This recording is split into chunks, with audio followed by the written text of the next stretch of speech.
Troy, I feel like you're very particular about your like movie and TV choices. What attracted you to this role? I think, I mean, I fell in love with the script and I fell in love with Caleb, pretty much immediately. He really like jumped off the page. But also, I think for me, just in general, to find the motivation to like, it can feel a little bit frivolous sometimes to like make a pop song or like make a movie, especially when like the world is melting down. And so anytime I come across something that I think has the potential to, first of all, be a great movie and would be fun to make, but also the potential to actually sort of affect some change or show people themselves on the screen, maybe to a group of people who haven't necessarily been showing themselves a whole ton, at least not in this tone. It was just very, very exciting to me. Yeah, and we don't often get Asian representation in film, even less when it comes to queer roles. And then both of you got to be or have like romantic interests. What did that representation mean to both of you? Vivek, if you want to go first. Well, as a Caucasian man, I would not know. Obviously, you can see me wearing a sort of slightly darker foundation today. But that's just, I think that's a sort of, I guess, more of a talking point for Brianne. Oh, yes, as an Asian American woman, no, truly, as an Asian American woman, like to have these opportunities for myself in this career that I'm pursuing and that I love, but then to also know that anyone watching this coming from an Asian American background can hopefully relate, feel seen, feel validated. I mean, that's huge. That's why I do what I do. And with Jared, I'm from Chinese and Indonesian descent, and originally Dara was written to be Chinese. And Jared, early on into production, he asked me, well, what do you want Dara to be? How do you want to portray her? What do you want her background to be? And I've never seen an Indonesian character portrayed on television or in film, never in American television or film. And so I made the conscious decision to make Dara Indonesian. And although that's not something we kind of plaster on her forehead, it was something that for me felt very special and important. And especially as Dara being a queer Asian American on screen, I think, I feel like I've just hit the jackpot in portraying someone of, who isn't often portrayed on screen. And so that was an honor for me. And I hope that she can be special for other people when they watch it. It's much more meaningful than anything I could say about that. And it definitely was, Brianne. Well, I have another question for you. On top of being South Asian, Essa is also an immigrant, and that is a whole other can of worms for closeted LGBTQ plus people in the US. Were there any conversations about that specific experience with the script or behind the scenes, Vivek? Not really. And I think I was thinking about this, and actually, you never really see his parents in the film. And there's never really dialogue about it. So, I was thinking about this, and the battle is really mental. And so for a 17-year-old to be engaged in a mental battle with themselves, and that, it's a sort of slightly haunting experience, which is, it's great that it's sort of a comedy, because I feel like if it wasn't, it would be, just too depressing to watch. But yeah, that wasn't really a conversation. It was really just in the mind. Do you know what I mean? Because you never see his parents in the film. Yeah, I mean, and it's kind of close to real life when you're 17 and it all feels like the world's ending in your head, and it's like, yeah, relatable. Taylor Swift was brought up quite a few times in this movie. I kind of screamed at like, this is what I get for writing Bareback as a song title.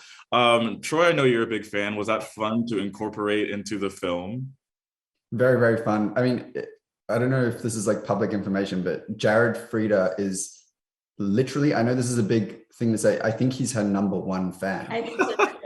Like he wrote, maybe I shouldn't like say that, but he wrote this crazy letter to her and got to meet her because of it when he was like, he is a super fan. So yeah, I'm happy that he managed to work her into the script. a fair few times. Yes, I love that. Troy, there's 2 new songs as well. Did the movie directly inspire them?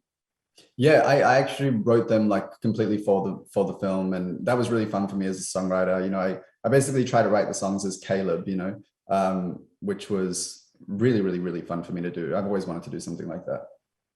I love the movie, so much heart. Why did you want to tell this particular story? You know, I feel like this is the type of movie that I wish I had when I was growing up. When I was a teenager, it would have really saved me a lot of heartache and shame deconstruction from my Florida upbringing. And I think it's a story that's really important for everyone right now, which is, you know, one, it's about a kid who's different, learning that the things that make him different, that he felt shamed about, are actually the things that he should celebrate about himself because they make him special. And it's also a movie about waiting and living and making the most while you wait, because a virus has sort of upended your life, which is a very unfortunately timely COVID experience that we're all going through. So I just thought that it might help people feel a little bit more understood and a little bit less alone, you know?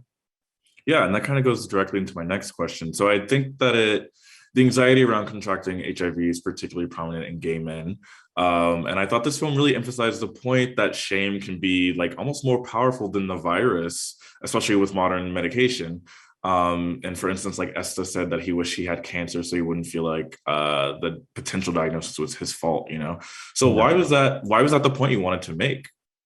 Because I feel like, you know, that's the thing about my experience with sexual health as a young gay man trying to figure out both himself and how to have sex safely, and all my friends. This is a constant worry of ours. You know, I grew up in Florida, and it was really important to shoot in Florida because as someone who was educated in the public school system there, we were not taught about the historical homophobic context of the global pandemic of AIDS in the 80s and 90s. And a lot of the shame that I felt around my sexuality and gay sex and HIV was sort of rooted in that homophobia.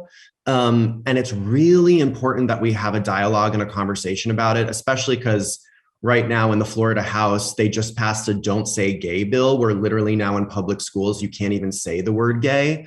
And so it's like still happening, and it's 2022, right? Is it? Just with pandemic time, I don't even know what year it is. But, you know, that shame was something I felt deeply. And it's because I didn't have the educational resources and tools or have the conversations growing up to know that it's okay to be gay. It's okay to have gay sex. HIV is no longer a death sentence when you have access to modern medical care. And one of the last hurdles we have is to really fight the shame and the stigma against it, because it's so prevalent in our culture right now. Yeah. And I loved how they mentioned PEP, which was something that I had no idea about. And that was, you know, even as recently as a few years ago when I got on PrEP myself. But like, yeah, and especially in 2011, like no idea that even existed then. PEP is post, I'm going to mess it up, but basically it's the PrEP that you take after you've been exposed to the virus, and you have 72 hours to take it. And that's been around for a while. And unfortunately, Caleb misses that window, so he's forced to wait. But now we have this amazing thing that I'm also on called PrEP, which is a pill that you can take once a day to prevent the contraction of HIV. And I know that myself and Troy have been dying to speak about PrEP a lot in this press interviews, because again, there's a lack of education and awareness around PrEP and HIV safety, so that we can have, you know, safe sex and live without fear. And so it's important, again, just to start those conversations. Yeah. And this is a YA movie, which you already kind of talked about. And so it's going to draw a lot of eyes from young people. One more time, what did you hope they learn from this film?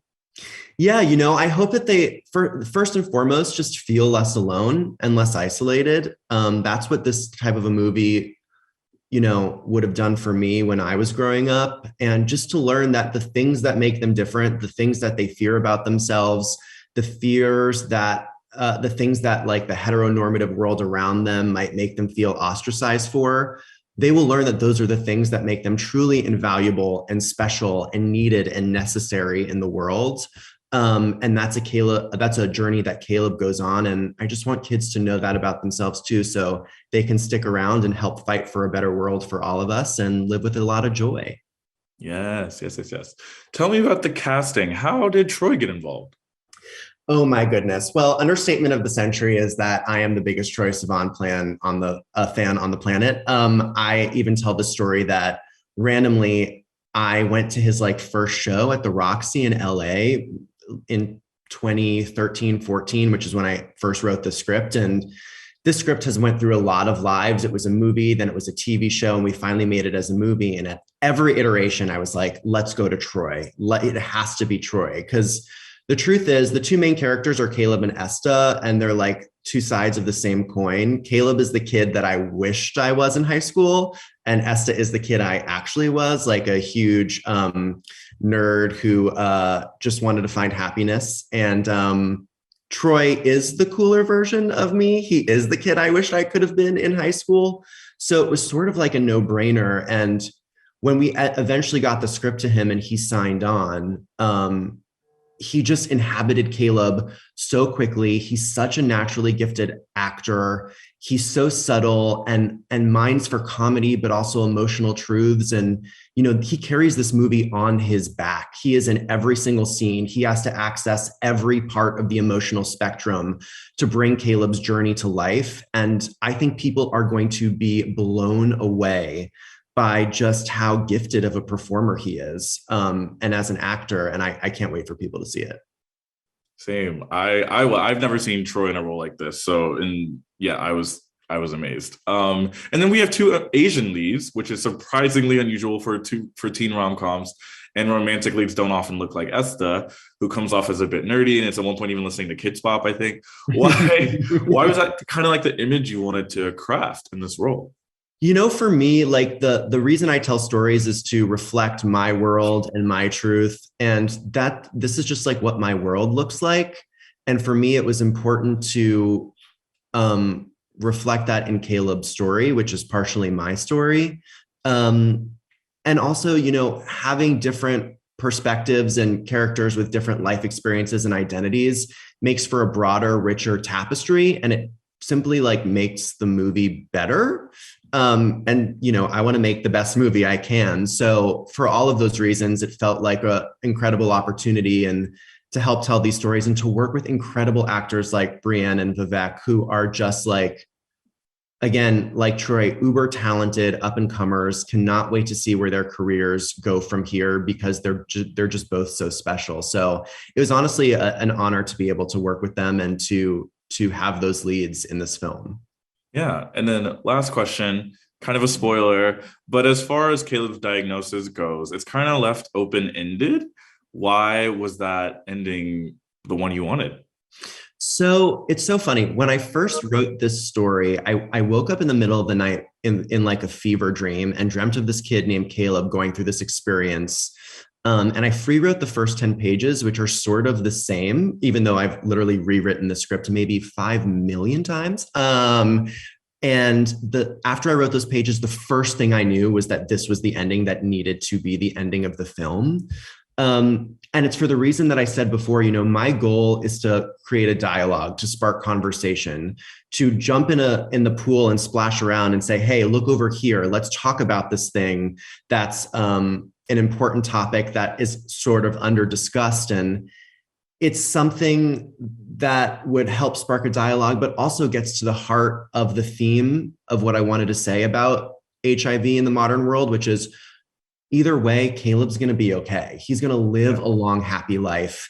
He's going to find his joy. He's going to find love. And as his grandma says, maybe even more than once. And he's going to, pursue his dreams and just see his picture of happiness come true. And that ending was really important to help get that point across as well.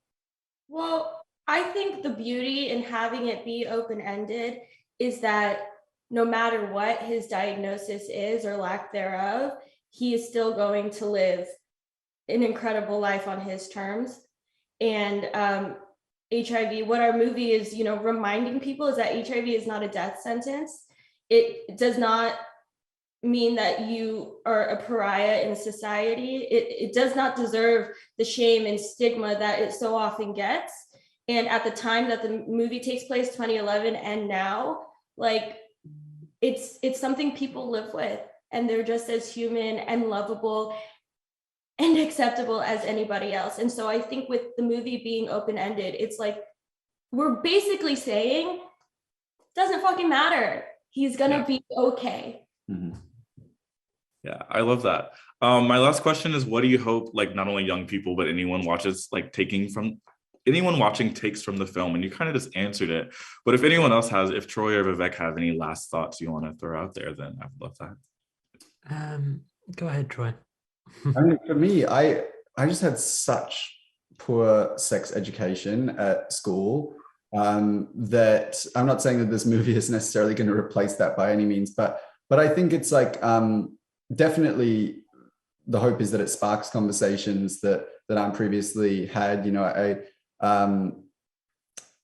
for example, I mean, I'm well into my 20s now, but my parents didn't know what PrEP was until we started talking about the movie that I was like, yeah, I'm on this medication that, you know, you take it every day and whatever. And so, yeah, my hope is just that it sparks conversations. And obviously, like Brianne said, removes the stigma. I think a lot of people don't know that undetectable means untransmissible. I think a lot of people don't know that with access to healthcare, you know, people who are HIV positive live long, healthy, happy lives. It's just so much ignorance, you know, and so I really hope that this kind of is a little resource for people.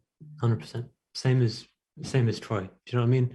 It's not people shouldn't be shunned from society because they're going through something. I think that's a sort of bizarre way to look at things. Yeah, but it's just the fear from still carrying over from the 80s, I guess, that, you know, like, I feel like, especially as a gay man, it's still ingrained in us, even if we don't think that it is.